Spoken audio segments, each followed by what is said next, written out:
It is Broncos week. Raiders at Broncos. Broncos -3. Over-unders 36.5. I think I might take the under. Brutal. It's going to be a very ugly game. But most importantly, it's Raiders week. So you know what that means. Raider Dave. Raider Dave! Tax question. If I beat a man with a tire iron in the stadium parking lot, is that deductible? I'll have to look into it. If it makes a difference, he started it. His wife and small children were wearing Broncos jerseys. In Denver, no less. That's Raider country. That's Raider country, baby. That's Raider country. 8-game win streak over the Donkeys. They haven't won since 2019. One of the most beautiful things in the NFL. One of the most beautiful things. Can we get to 10 digits? Can we get to double digits? That'd be so sweet.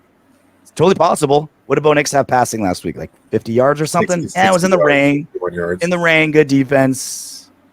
But he sucks. Oh, it's just so beautiful. That's when every time we have this conversation, it's like, oh, the Raiders should tank. Like, what would you rather be?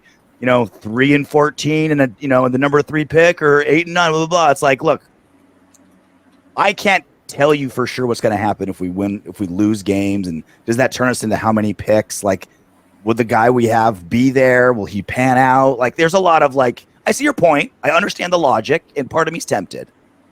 But you know what I know for sure? When the Raiders beat the Broncos 8 times in a row, and I have 2 coworkers that are Broncos fans, and I see them, my day is so much better, and that's guaranteed.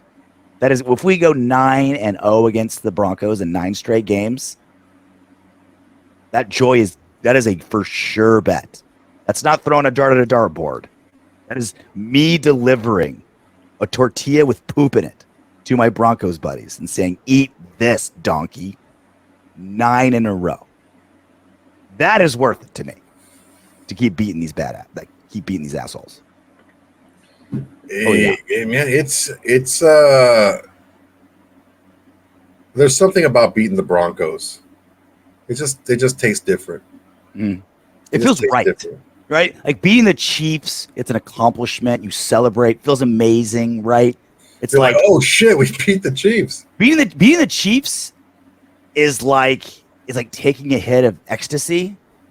Beating the Broncos is like sitting down in your most comfortable lazy boy with a perfectly cold beer and like your favorite burger in your hand and just enjoying it. You're just like, this just feels right. This is what America should be. I think more so it's like it's the relief of not losing to the Broncos more than like the enjoyment of beating them. It's like, okay, we didn't lose to them. Whew, thank God. I would disagree, at least for me, because like beating the Broncos, I expect it now. Like it just feels correct. Well, that's what I'm saying. It's like, oh man, if you were to lose, then it's like, oh God, this is like even when we're like, but they're the only team, right? Even when we're favorites over somebody, it's the Raiders, and you're like, you want like the relief of winning is literally every other team. I'm with you 100%. The Broncos are the one team where it's just like the universe is correct. Rain is going down. Cats are chasing dogs. Vince McMahon's pooping on coworkers, and the Raiders beat the Broncos. The universe is correct. Everything is right. Yeah, it's gonna be.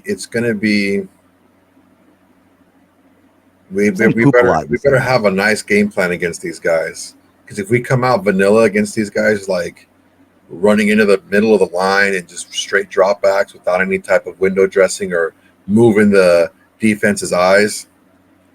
I mean, they had like 14 quarterback hits last week, 5 sacks. I mean, I don't know how many tackles for loss. 1, 2, 3, 4, 5, 6, 8 tackles for loss. Dude, they've had a game last week. The defense is legit. Yeah. They're sound on the back end, dude. Like, that's a lot, man. That's a lot. They forced a couple of fumbles. Like, it's nuts, man. Like these guys come to play. And they're healthy, unlike us. Look at this injury report. Ugh. Shudder. On the Broncos side, just a bunch of nobodies. Skinner's limited. Tyler Batty didn't part. Whatever. No big deal. Raiders, we have 1, 2, 3, 4, 5, 6, 7, 8, 9, 10 players that did not participate. 11. Pull them out didn't either. 3, 4, 5, 6. Oh, yeah. They're down here. And how many starters? 1, 2, 3, 4, 5, 6, 7, 8 starters. 8 starters. Mm-hmm. Maxx Crosby, Devon Diablo, Theremonth for Cameron Richardson, Michael Mayer, Connie Muaga, Davante Adams, Dylan Parham, Tyreek McAllister, Colton Miller, Isaiah Polamalu did not participate. I mean, if you want to look at it from this perspective, that we're like, it's 12 starters considering Epps and Kuntz And then are if you count gone. IR, Yeah. now we're down to like another 3, like 2.5 starters if you count everyone on injured reserve, right? Adam Hill, our buddy, Las Vegas Review Journal, reported Maxx Crosby, he was walking with no noticeable limp and no brace on his high ankle sprain, his left ankle, in the locker room. AP called the situation status quo, but Crosby said Monday in his podcast he will try to play in Sunday's game at Denver. A little positivity coming from Max, which is great to hear. He also said Isaiah Polamalu did not participate because his wife is expecting their first child this week. And then he was asked again about Michael Mayer. He's out for personal reasons that everyone's just like, what's happening here? Is this a business decision thing? Is this family emergency? When they're really, really quiet about it, it's one of two things, right? It's like internal disciplinary, or it's like very, very, it actually is like super personal, where it's like, look, Michael has to be with his dying grandma or something. Yeah, I didn't see too much evidence of him mailing it in against the Panthers. So I don't think that's the case. It could be. I mean, he could be pissed that he's not getting the targets that he thought he was going to. Yeah. Who knows? But I don't know that he would definitely necessarily be away from the team because of that. So we'll be limping into Denver. Either way, hopefully a lot of these guys can get back on the field, but we'll be limping in there. And it's going to be a physical game. It's a rough game to be limping, and no game is good to limp into, but it's going to be physical, especially on our offensive and their defensive end. Their run defense has allowed 4 yards per carry over the season. Last week, 23 attempts, 64 yards, 2.8 yards per carry. You were talking about like the hits on the quarterback, their run, like a bad run defenses we haven't been able to run against. This is a really good run defense. Yeah, they had a couple that were going in their favor. I mean, it was seriously a freaking monsoon over there. It was raining really, really hard, so it was hard. And also, not on the injury report, but Zamir White tweaked something at practice today. So like this was like that came out like after the injury report.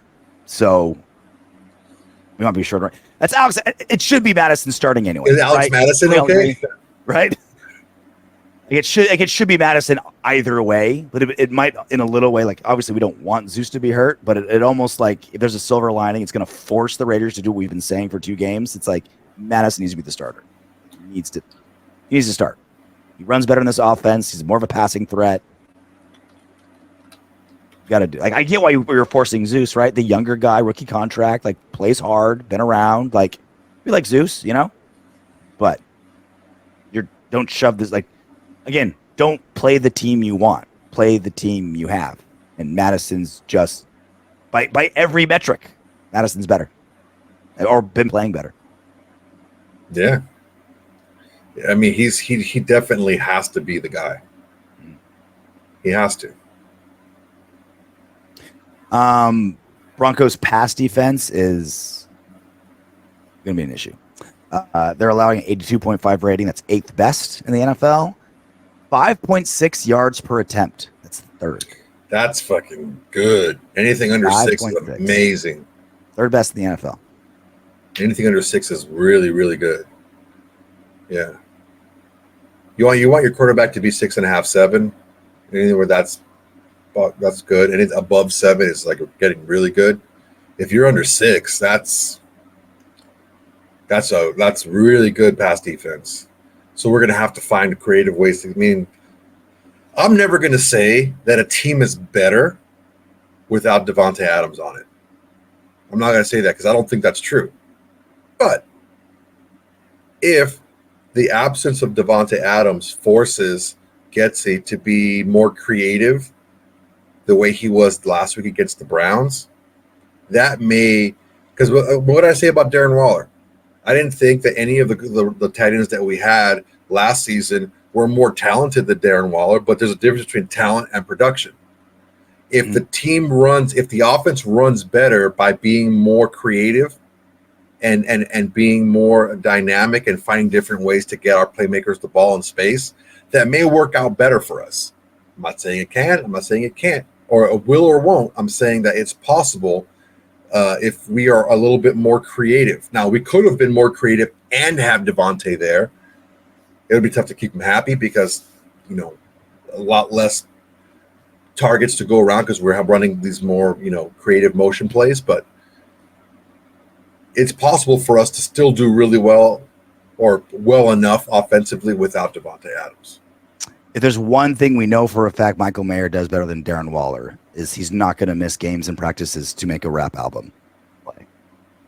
For sure. What if he did? What if Michael Mayer's like, guys, I'm not going to be able to make the Bengals game. I'm going to be in the studio. I can't do it, dog. Can't do it. And he's like really fucking good. He's like the best athlete rapper. That I'd almost forgive. It's like, okay, you're that good. You can miss a game. We got Brock. He'll be fine. What if that's his personal reason for being gone? Is because he's making a rap album? Oh my god! Now I'm less pissed. It's a personal reason. I personally need to make this LP. and in Michael Mayer's first album, his debut album, it's called Business Decisions.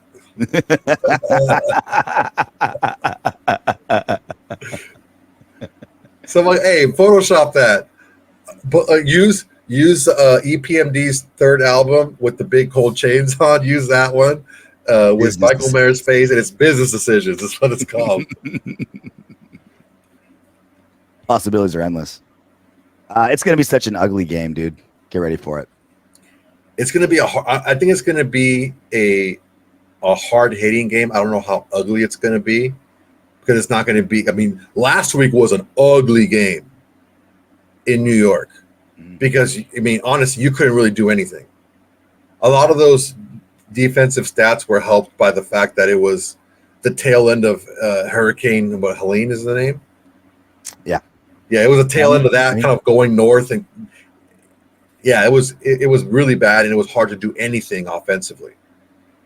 It's not going to be that way. Usually, October is fairly nice in Denver, and we'll see. But I think it's going to be. I think if Luke Getsy and the offense continues to be more creative, I think that we're going to be okay because we do have. I think we talked about this. We talked about the fact that we have pretty nice depth at wide receiver because these guys can do a lot of different things. I think that DJ Turner is someone who has yet to show like his best. We've seen Jacoby Myers ball out. We've seen Trey Tucker ball out. So I think we can have DJ Turner go out and do a couple things, and then you always have Brock. You know, Brock Bowers is averaging 5 yards of separation for route run. That's by far the most in the NFL. How is he not getting the ball 12 times a game? What did I tell you the first game after I watched the tape? He is wide open every single play. He gets open every single play. It's nuts. Hey, you made it to the end of our video. Great job. I know you want more. Go ahead and click the next video. And if you're feeling crazy, go ahead and subscribe.